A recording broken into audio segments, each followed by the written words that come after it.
कहानी की शुरुआत होती है मेन कैरेक्टर को दिखाते हुए, जिसका नाम रॉय होता है। वो एक आर्मी सोल्जर है, लेकिन फिलहाल एक बहुत बड़ी मुसीबत में फंस चुका है और वो मुसीबत है टाइम लूप। टाइम लूप यानी वो एक ही दिन को बार बार जी रहा है। वक्त में वो इस दिन से आगे नहीं जा पा रहा। जब रॉय मर जाता है तो वर्ल्ड रीसेट हो जाता है, यानी वो दिन दोबारा वहीं चला जाता है जहाँ से शुरू हुआ था। इस तरह से वो एक ही दिन को पिछले काफी अरसे से जीता आ रहा था। तो जाहिर है वो जानता है कि किस टाइम पर क्या होने वाला है। पर रोज सुबह 7 बजे वो सोकर उठता है तो एक कातिल आकर उसे मारने की कोशिश करता है, लेकिन रॉय उससे बचकर उसी को जान से मार डालता है। फिर एक हेलीकॉप्टर उसके घर के सामने आता है और एक आदमी रॉय पर गोलियों की बारिश कर देता है। अब क्योंकि उसने पहले भी ये दिन जिया होता है, इसलिए वो जानता है कि कौन सी गोली कहाँ लगेगी और कैसे बचना है। तो गोलियों से बचते हुए खिड़की से बाहर वो ट्रक पर कूदता है। जब वो सड़क पर चल रहा था तो एक गाड़ी जिसमें 2 लड़कियां थी वो उसका पीछा करने लगती है। दरअसल ये भी रॉय को मारना चाहती थी और आखिरकार वो रॉय का पीछा करते करते उसे मार ही डालती और दिन दोबारा वहीं चला जाता है जहाँ से शुरू होता है।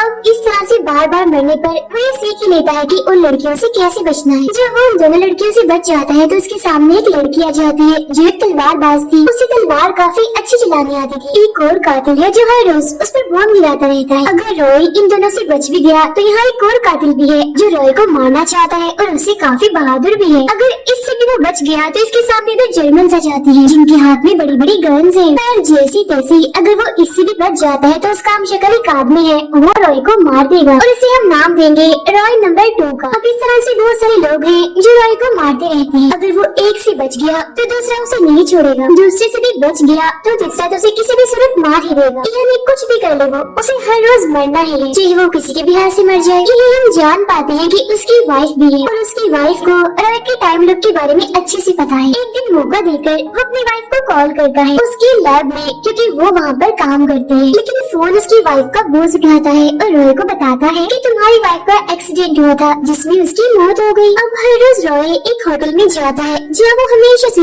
एक लड़की को देखता रहता है जिसे वो पसंद करता है। यही एक लड़का उसका दोस्त बन जाता है जो हमेशा से उसे समझाता रहता है कि कभी भी गलत काम नहीं करने चाहिए, जैसे कि खून, चोरी, बाकी बुरे काम, क्योंकि इसका हमारे माशरे और सिक्योरिटी पर काफी बुरा असर पड़ता है। लेकिन रॉय उसकी बातों पर ध्यान न देते हुए उस लड़की को देखता रहता है। फिर जैसे ही 12:48 होते हैं बहुत सारे लोग उसे मारने के लिए होटल में आते हैं।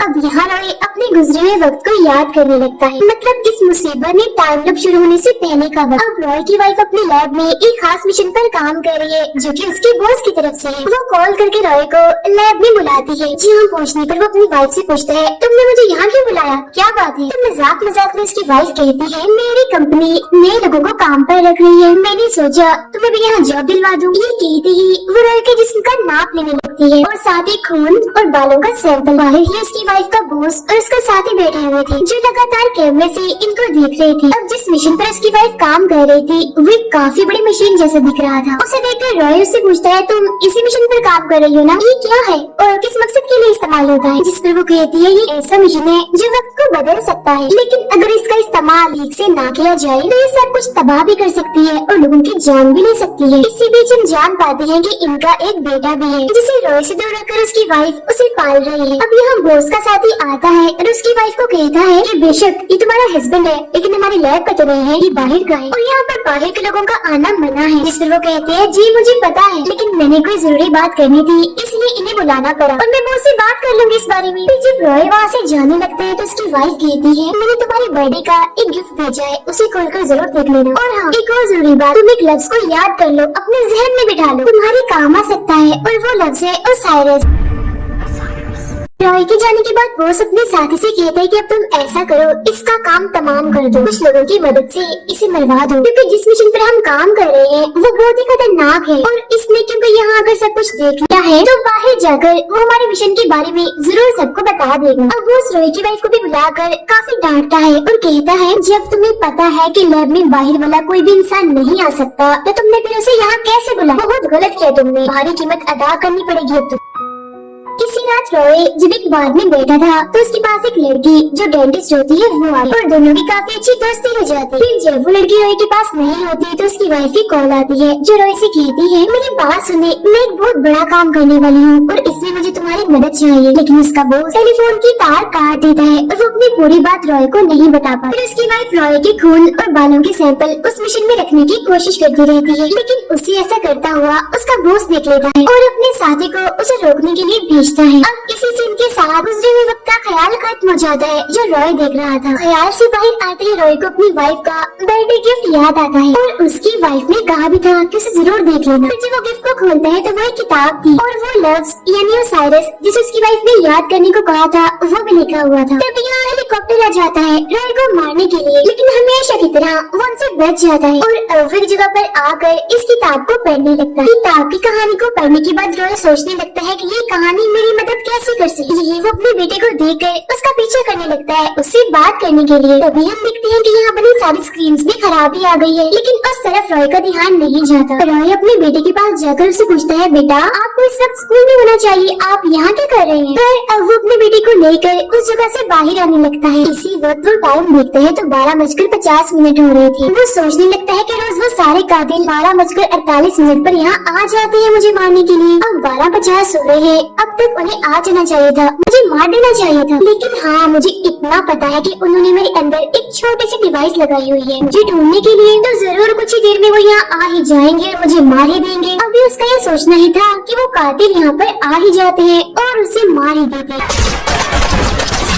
तब दिन दोबारा शुरू हो जाता है। अब रॉय अपने होटल वाले दोस्त के पास जाता है जो उसे समझा रहा था। रॉय उससे कहता है कि मुझे लगता है कि मेरे जिस्म में किसी ने छोटी सी डिवाइस लगाई हुई है मुझे ढूंढने के लिए। तुम तो इस बारे में जानते हो ना, तो बता दो वो डिवाइस कहाँ पर लगती है जिसमें उसका दोस्त कहता है, मुझे ज्यादा कुछ नहीं पता, लेकिन हाँ इसे 100% दांतों में लगाया जाता है। ये सुनते ही दोबारा से रॉय गुजरे हुए वक्त को याद करने लगता है। दरअसल रॉय जब डेंटिस्ट लड़की से मिला था तो उसने रॉय के ड्रिंक में कुछ मिला दिया था जिससे वो बेहोश हो गया। बेहोशी के दौरान डेंटिस्ट ने उसके दांतों में छोटी सी डिवाइस लगा दी और ये सब किसी और ने नहीं बल्कि उसकी वाइफ के बॉस ने करवाया। उसने डेंटिस्ट को इस्तेमाल करके रॉय के दांतों में वो डिवाइस लगवाई ताकि अगर वो एक कातिल से बच जाए तो दूसरा उसे ढूंढकर मार ही दे। ये जानने के बाद फौरन रॉय अपने दांतों से वो छोटी सी डिवाइस निकाल लेता है।